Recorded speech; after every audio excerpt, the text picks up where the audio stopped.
Unplugged in, 18 years after the deadliest terror attack on U.S. soil, military spending around the globe is on the rise. And whether by land, by sea, or above the clouds, the United States is leading the charge. At my direction, the Pentagon is now working to create the sixth branch of the American Armed Forces, the Space Force. But will weaponizing space make the world safer or drive us closer to the edge of conflict?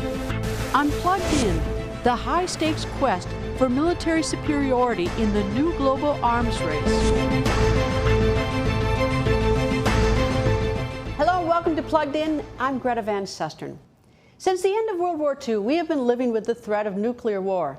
But since 1987, the likelihood of such a calamity has been lessened because of a treaty between the United States and Russia. The INF Treaty banned ground-based intermediate-range missiles. But in August, the United States pulled out of the treaty, accusing Russia of non-compliance, cheating. 1 week later, a nuclear-powered Russian rocket exploded during a test. 1 week after that, the U.S. successfully tested an intermediate-range ground-launched missile. This prompted Russian President Vladimir Putin to order a response. Meanwhile, the world is spending nearly $2 trillion in military spending. VOA Pentagon correspondent Carla Babb breaks down the cost and the potential impact. Military spending is soaring to new heights, with $1.8 trillion spent in 2018 alone. We have to see that as a warning signal, not necessarily something which will lead to war, but something which needs very close attention. Military spending hit a post-Cold War low in 1998. Then 9/11 happened. Fueled by fighting a global war on terror in Afghanistan and Iraq, military spending by the United States and its allies shot up until the Obama administration began making military budget cuts. Now, military spending is on the rise again, thanks to Russia and China. I wouldn't call this an arms race, but what is different is that we are in places that are more competitive than they were in the past. The United States accounts for more than a third of global military spending. It boasts 11 aircraft carriers, a powerful nuclear arsenal, new elite fighter jets, and about 2.1 million troops. Experts agree its military remains the dominant force. I think sometimes there's a tendency to make Russia and China 30 feet tall, and they're not. There are real vulnerabilities there that we could exploit in a conflict, but there are also areas where they're more advanced than we are. China is now the world's second biggest military spender, going from just 2% of the world's military budget in 1990 to 14% now. Our allies and partners watching this who work with us should have no illusions that China is undertaking a comprehensive effort to modernize their military so that they can coerce and defeat us and our allies in a future conflict. China built 2 aircraft carriers in the past decade, and a third is under construction. It has developed its own elite fighter jets, and troop numbers have swelled to more than 2.5 million. And China is investing in new technologies, including hypersonics, weapons that would fly 5 times the speed of sound. That will be perceived as a threat by its neighbors, and those neighbors will also then react to that. For example, India upped its military spending more than $11 billion in just 3 years, now ranking 4th overall. Although Russia slipped from the top 5 spending countries in 2018, it still has NATO's attention after invading Georgia in 2008 and annexing part of Ukraine in 2014. The 29 NATO countries spent $963 billion, 53% of world military spending in 2018. And that number is likely to increase as the U.S. continues to pressure allies to spend 2% of their gross domestic product on defense. I don't think we can let countries off the hook. You can't simply substitute and say, well, my 2% is going to go toward technology or I'm going to build infrastructure. I can't deter a Russian brigade with a road. We need real capability. As nations prepare for worst-case scenarios, world powers are fully aware that any potential conflict among them would be catastrophic. VOA's Pentagon correspondent Carla Babb joins us from the Pentagon. Nice to see you, Carla. And since you do travel with the Secretary of Defense, have you seen any evidence, any physical evidence of this increased spending in the military budget? Yes, you can see this as you travel in the Asia Pacific, especially. I know that Secretary of Defense Mark Esper was pushing all the allies there to increase their spending and to potentially take on more of the United States. While we were there, he mentioned that he would like to see those INF banned missiles that the U.S. is now working on deployed to the Asia Pacific. He didn't say where, he didn't say when, but he pointed out that China has a massive missile arsenal, and about 80% of those missiles are that intermediate range. And so he says that, if China is doing this, the United States needs to do it as well and have their capabilities in place. All right, what about other regions of the world where the U.S. is engaged in conflict of some sort, whether it's Afghanistan or in Syria, recently Syria the other day? Is there any evidence that the increased military spending is going to make a difference in those venues? Well, the United States says that they have to keep the spending up in order to keep pace with the others, the near-peer competitors. But when you look at the war on terror, we're still in there. 18 years later, there's still about 14 U.S. troops in Afghanistan currently. Others are in Iraq and Syria, and that fight continues. And allies are looking at that fight. That's going to be a topic of discussion over the weekend. I'm going to be traveling with the chairman of the Joint Chiefs of Staff, the top U.S. General, General Joe Dunford, and he's going to be reaching out to allies saying, where are we on Afghanistan? Where are we in the fight against Russia? That's something that NATO is very concerned about as well. All right, I misspoke. I didn't mean Syria, meant the recent ISIS attack. All right, we only have a minute left. The term arms race, some run from that term and don't want to use that. Inside the Pentagon, is that a word that's used at all? They try to avoid that at all costs. Again, the near-peer competition term is the term that's used here. But, I mean, even at the State Department, I was over there speaking with the Assistant Secretary of State, and he pointed out that the United States has to be there competing, but they also have to be there for their allies and partners because, as he said, if the United States isn't providing that capability to their partners, China, Russia, other near-peer competitors, other competitors will be happy to take up that little crumb or take the whole loaf from the United States if they're not offering that capability to others. Carla, thank you. Carla Babb is VOA Pentagon correspondent. Thank you. Former U.S. Secretary of Defense Leon Panetta tells Plugged In that we are in a new chapter of the old Cold War. Panetta served as Secretary of Defense from 2011 to 2013, and now he runs the Panetta Institute for Public Policy. During our conversation, Secretary Panetta weighed in on everything from diplomacy and the Cold War threat to securing outer space. I think space is that frontier that a lot of nations are beginning to explore now. India has just launched a vehicle into space. There are other countries that are developing initiatives to go into space. China obviously has a huge initiative with regards to space, as we do.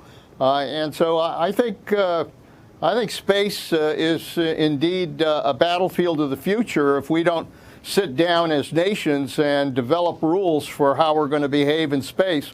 Right now, it's kind of wide open. Well, that's what would be my next question. It seems like everyone, not everyone, but many nations are sort of freelancing in terms of what they're doing in space and almost like an arms race or a technology race in space. I can deal with technology race, but not an arms race in space. No, I think that's a real concern, particularly with artificial intelligence, what China is doing with artificial intelligence and deploying their capabilities in space. They are really developing space weapons that are capable of interfering with other satellites that are in space. The United States, frankly, has not done as well in developing the kind of defenses that we absolutely have to have if we're going to have satellites in space that are not impacted by weapons from China. How do we let China get ahead of us?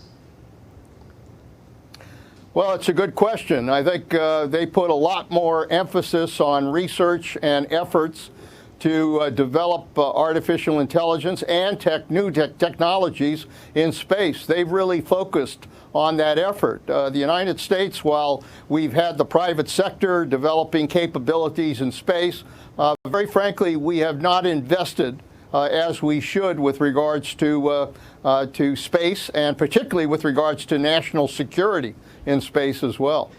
Turning now to the INF, President Trump has pulled out as of early August from the INF treaty. But before that point, had Russia violated the agreement? Well, I don't think there's any question that Russia had developed a missile which violated the terms of the INF agreement, and we had raised objections to that. I'm not sure it's a good reason to withdraw from the INF because the end result of that will be a nuclear arms race between the United States and Russia. I wish that diplomacy had been given a little more of a chance to try to resolve those issues. Well, if the INF is violated by Russia, it becomes almost a unilateral agreement, just the U.S. complying. Plus, in terms of an arms race, you just mentioned China and outer space. China is not a signatory to the treaty in the first place, so China was off doing its own thing.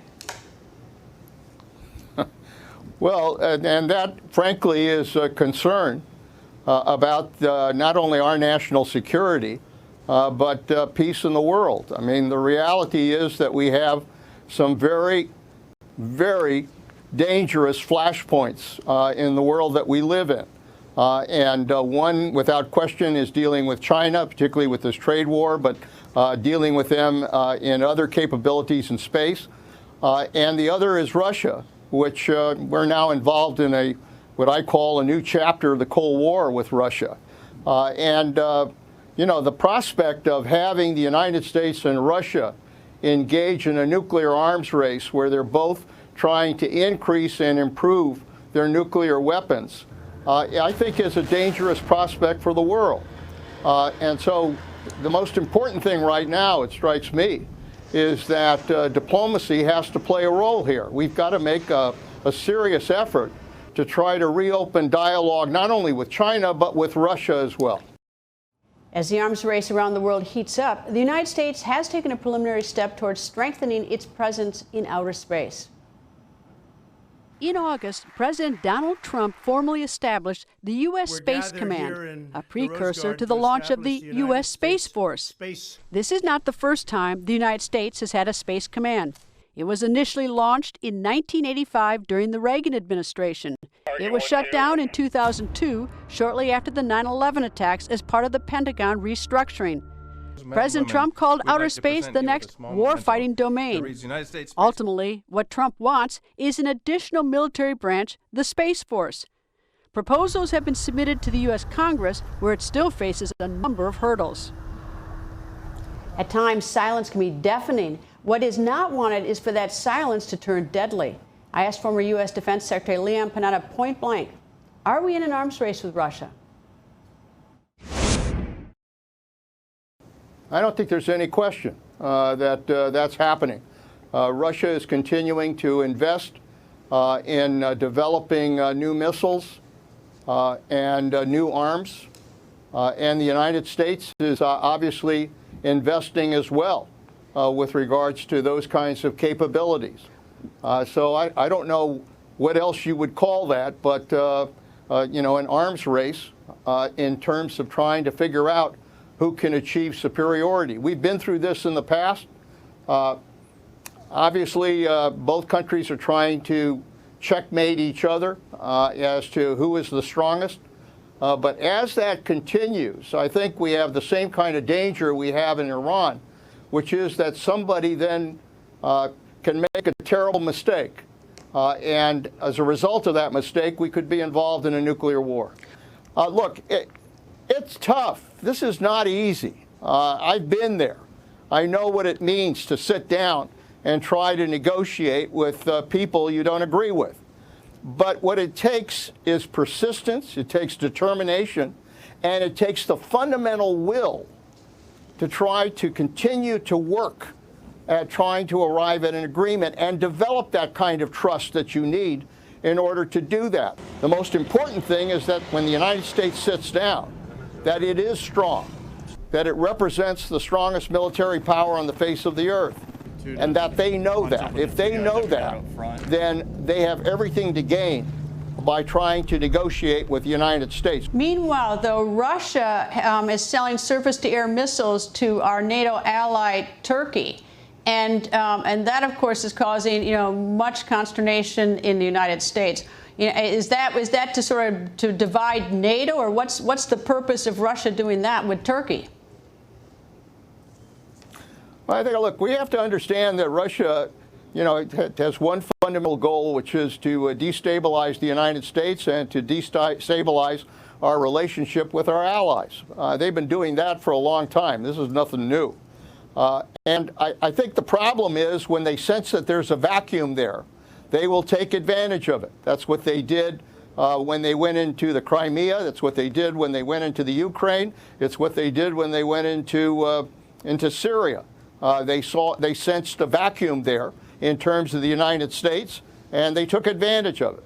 And they're doing the same thing with regards to Turkey. All right, let me give you one more flashpoint. North Korea has been firing off missiles for the last several months. President Trump seems, at least publicly, to be sort of unnerved by it, that it's happening. Meanwhile, you've got Japan and South Korea. They've got a very frosty relationship. We always hoped China would help us with North Korea, and now we're in a trade war with them. So what about North Korea?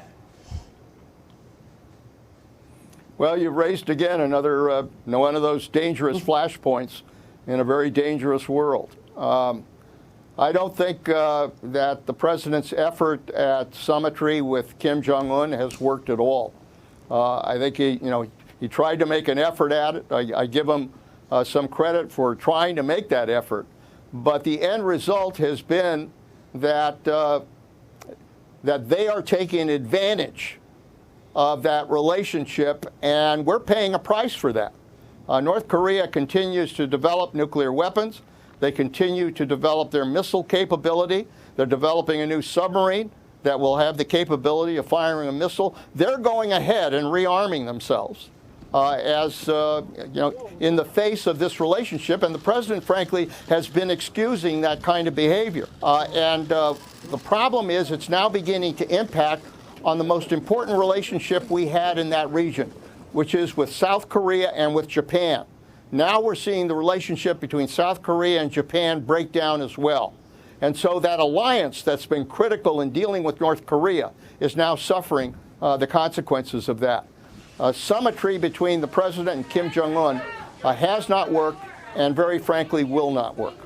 Mr. Secretary, thank you very much for talking to me, and maybe next time the world will be a lot calmer when we talk to each other, because the world certainly looks rather dangerous these days.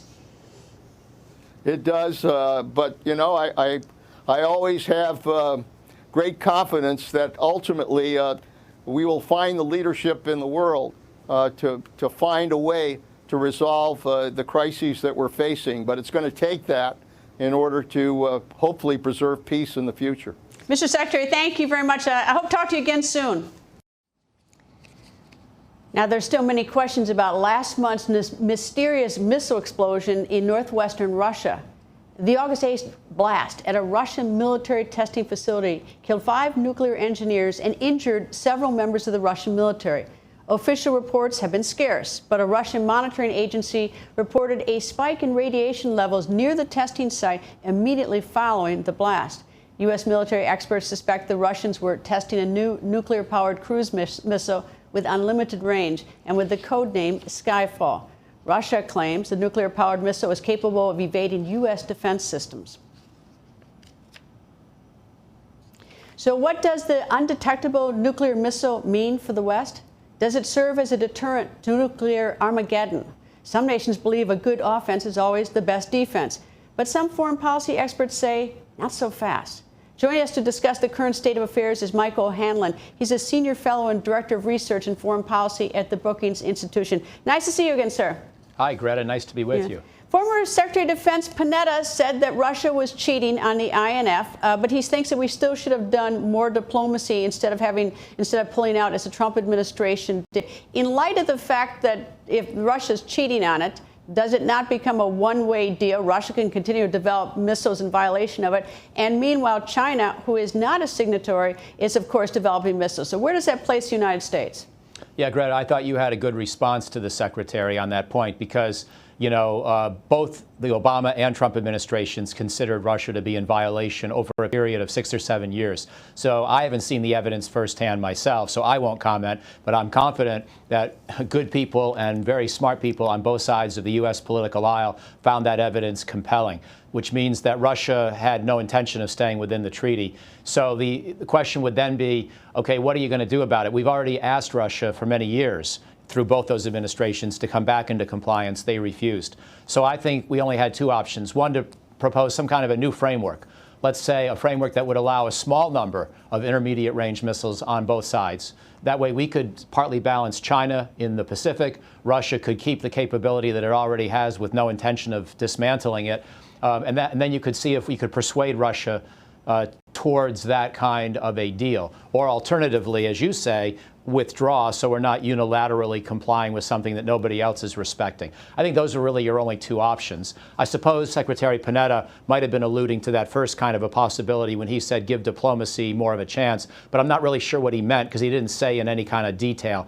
That's how I would answer the question. I would give a little bit more detail as to what kind of a alternative INF treaty we might have still tried to pursue before simply abandoning it altogether. But I think the odds were against being able to keep that treaty by the time we got to 2019, and that would have been true even if Hillary Clinton had won the 2016 election. You know, I hate getting into a fight over words because I oftentimes think it's inconsequential. We get stuck in the weeds of words. But the whole idea of an arms race, you know, it seems to me that it's the obvious, the arms race. The Pentagon doesn't like that term. A lot of people don't like that term. But in order to sort of face the reality of, you know, where the world is going, is it fair to say arms race? I mean, should we be talking about that?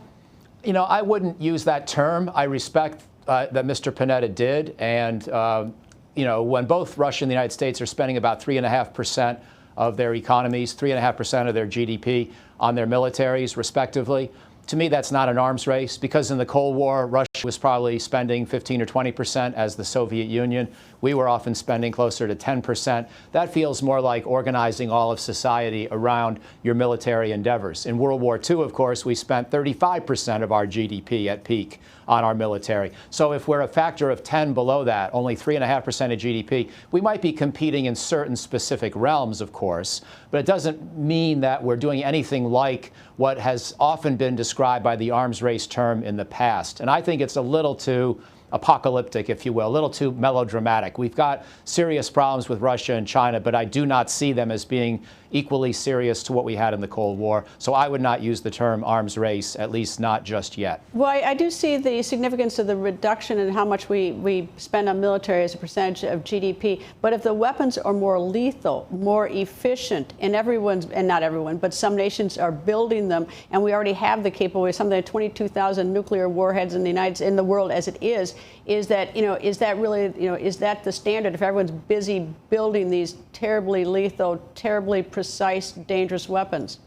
Well, you know, at some point it's semantics, and I don't have any issue with somebody else using the term arms race. I just wouldn't use it myself. You talk about 20,000 nuclear weapons still in the world. That's true, but there were closer to 100,000 nuclear weapons in the world at the peak of the Cold War. 22,000 is still plenty enough to ruin your day, but it's been moving in the right direction, and nothing about Vladimir Putin has fundamentally reversed the reduction in nuclear danger since the Cold War ended. There are a lot of things about Putin that concern me, but if the current disputes with Russia and the United States are over eastern Ukraine, Georgia, Syria, this is not the same as a perceived threat to Western Europe or Western civilization that we felt in those early Cold War decades. So I just think it's a different magnitude of threat. And yes, if we mishandle it, we can still wind ourselves up on the brink of a nuclear showdown.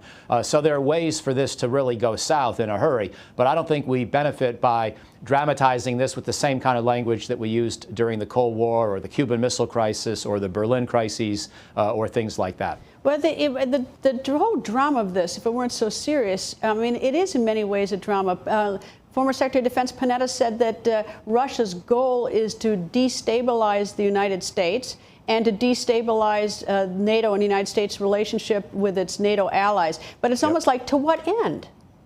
Well, I think Russia is a very proud and petulant society, or at least Vladimir Putin is, and many of the people around him. And they really feel like they've been down on their luck since the Cold War ended. Many of them feel that they should be given credit for ending the Cold War because they're the ones that threw off the Soviet yoke. And then what did we do in reply? We moved the NATO alliance that had been set up to counter Soviet power almost 1,000 miles to the east, taking in many of their former allies and even parts of the former Soviet Union. So from a Russian point of view, I'm not agreeing with the Russian point of view, but I do understand how they see the world since 1989, and they feel that we've exploited their weakness and that we have carelessly used our power in the Middle East to little benefit of anybody there, and that we have tried to encourage political dissidents and uprisings, even in parts of the former Soviet Union through various kinds of democracy promotion, even trying to oppose Vladimir Putin's re-election in 2012, when we obviously had other candidates that we preferred. So Putin and his cronies, they feel like we have just been on the sort of political offensive for 30 years, and they're trying to push back. They're doing it in their own nasty, indefensible way, but I think we have to get inside their mindset at least a little bit to see how they view this. I don't think they want the United States to dissolve or somehow go away. It's not as if they're trying to destroy us, but they would like to weaken NATO. I think they'd like to eliminate NATO. They would ask us, why do you still have the alliance that you set up to defeat the Soviet Union if the Soviet Union no longer exists, for example? And that's sort of their shtick. I don't like any of their tactics, and I don't agree entirely with their worldview, but I can see how they get to that point. We only have about a minute left. North Korea, former Secretary Panetta says that North Korea, Kim Jong-un, is now playing the United States, that those meetings didn't work. He gives President Trump credit for meeting with Kim Jong-un, but he says it didn't work. Where are we on this now? It's too soon to declare failure. I agree with Secretary Panetta that we haven't yet achieved success. But I would give President Trump just a wee bit more credit in the sense that this personal diplomacy has created an opportunity. It hasn't yet created a success, but it's created an opportunity, and we've kept the squeeze on with very, very strong economic sanctions. The North Korean economy is still in serious trouble. And by the way, it's true the North Koreans are still militarizing, but they did that through the first President Bush, President Clinton, second President Bush, President Obama, and now President Trump. So there's nothing that's really changed just because Trump's talking to Kim Jong-un. It would be wrong for President Trump to claim some great vindication, but it's also wrong for Trump's critics to say that we're being exploited in a way that we hadn't been exploited previously. This is now 25, 30 years in a row of the North Koreans modernizing their weaponry. So I would like to see President Trump move towards a more pragmatic proposal right now. If you want, we can talk more about what I think the details of that should be, but that's sort of where I believe we should go next. It's not over yet. There is still an opportunity. And I will bring you back to talk about that. We're going to have a lot of time to talk about it, and I do want to hear what you have to say. Mike O'Hanlon, Senior Fellow at the Brookings Institution. Thank you, as always. Thank you, Greta. Before we go, some closing thoughts on the changing times in Africa. Former Zimbabwean President Robert Mugabe died in a hospital in Singapore where he was receiving medical care for an undisclosed illness. He was 95. The announcement made in a tweet by the current Zimbabwean president. Meanwhile, Sudan has nominated its first female foreign minister. Asma Abdallah is a career diplomat and was partly educated in the United States. Her appointment is part of a plan by the new Sudanese prime minister to have a government that reflects a gender balance. That's all the time we have for today. Stay plugged in by liking us on Facebook at Voice of America. You can also like my Facebook page at facebook.com/Greta. And follow me on Twitter at Greta. Thank you for being plugged in.